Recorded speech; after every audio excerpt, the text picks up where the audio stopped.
They say there's no bull market, like a metals bull market, because people look around and say, I'm not going back into dollars. I'm not, even if I have a healthy profit. Look, silver's up 40% on the year. Gold's up 35% on the year. Gold is, what was $1,200 an ounce 10 years ago. It's now 27 and change.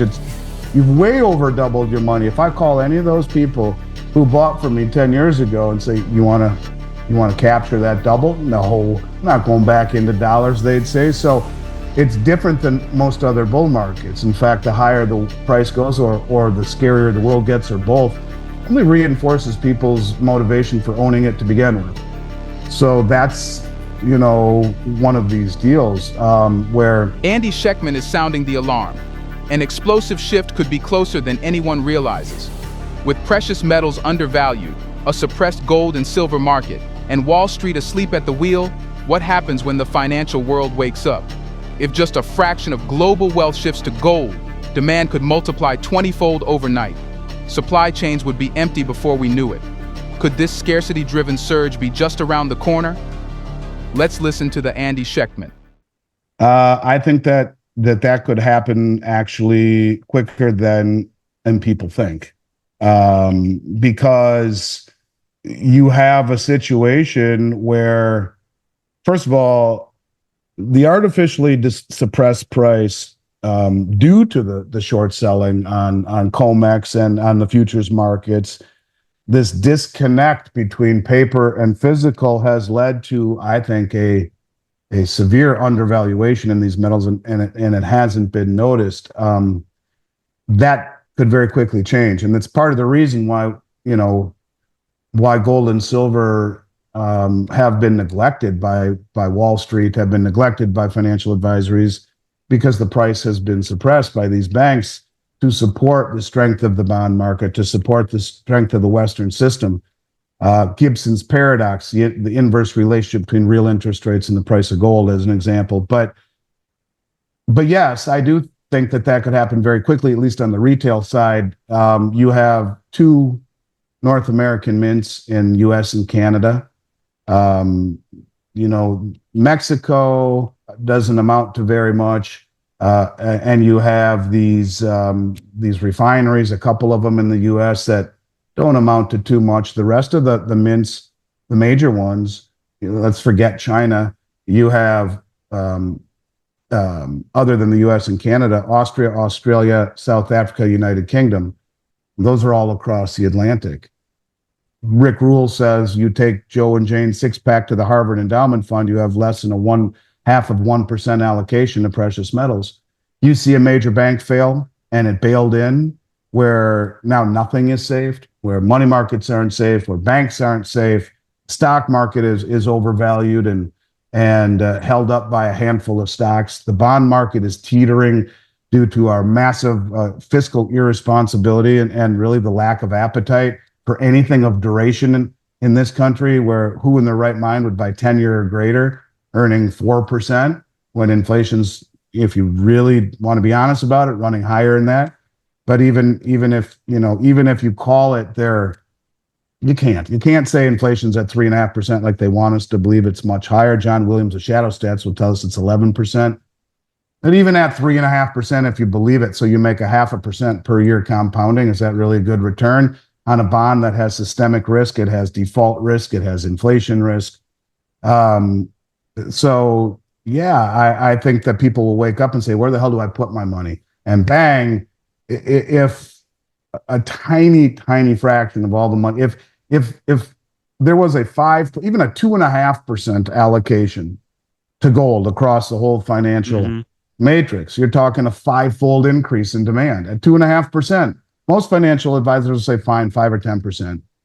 10%, you're talking a 20-fold increase in demand. In 24 hours, everything's gone. And when you realize that, all this stuff comes from across the globe in an environment where people are freaking out, at what point do these mints around the world say, maybe we should not send it all to the United States. Maybe we should take care of our own people here or hold it back. I think that's a possibility too, nationalization of some sort. So yeah, I've said forever, and again, it's one of these things, I say it and people think I'm full of shit because I'm talking my book, trying to, inject fear into the equation so they hurry up and buy, but it's just simple math and logic. Yes, I do think that will happen. As God is my witness, I do. I've been saying it for years. And because I've seen most of my career, we get to this time of the year, right around now, where the mints run out of product and they will not make any current year issue until the next year, 2025 in this case. And they say there's no bull market, Danny, like a metals bull market, because people look around and say, I'm not going back into dollars. I'm not, even if I have a healthy profit. Look, silver's up 40% on the year. Gold's up 35% on the year. Gold is, what was $1,200 an ounce 10 years ago. It's now 27 and change. You've way over doubled your money. If I call any of those people who bought from me 10 years ago and say, you want to capture that double? No, I'm not going back into dollars, they'd say. So it's different than most other bull markets. In fact, the higher the price goes or the scarier the world gets, or both, only reinforces people's motivation for owning it to begin with. So that's, one of these deals where, unlike normal markets with metals, the higher the price goes, the higher the demand goes.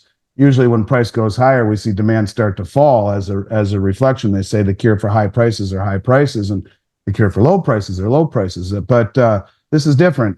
This is an environment where people say, as the price goes up, I was right, the world's falling apart, better buy more. I'm not selling it. I don't want to go back into cash. So yeah, I think there will be a period of time where getting product is very difficult. In fact, it will be the defining characteristic of this market, where people just can't get it because so few people own it right now, and there's so much money out there that the people that you and I talk to are the pimple on the elephant's back. The elephant has no idea. If the elephant turns around and says, my God, I need some gold now and some silver, it'll be gone in a matter of hours or a day or two from the major retailers, who then have to order more, most of it from across the globe. And the U.S. Mint has been the model of inefficiency. You go onto their new website and look at their production of silver eagles. They haven't made any since in August and forward. They haven't made any. They're supposed to make them every single year, but the production numbers stop after July. August, September, October, nothing. There's zero they show have been made. There's a 3-part series that Bix Weir did with Jack Sermon, who is the head of Silver Eagle sales for the U.S. Mint. He made it a year ago. I almost fell out of my chair when I listened to it. The guy said, yeah, I was told by my superiors, who would be Janet Yellen, she's the head of the Treasury. The Treasury runs the Mint, to make as few Silver Eagles as possible without creating a public outcry. And he said that the primary distributors told him that year they would take another 36 million the second half of the year, and they only gave him 12 million. It's illegal. The U.S. Mint was founded under the premise in Silver Eagles that they have to produce as many as the public demands, period. And they willingly withheld it. There's all sorts of conspiracy, reality, conjecture. You listen to Jack's sermon, he's been there since the beginning, since 86, and he's 75 years old and he's pissed off. So yeah, there's not enough supply to meet demand, period.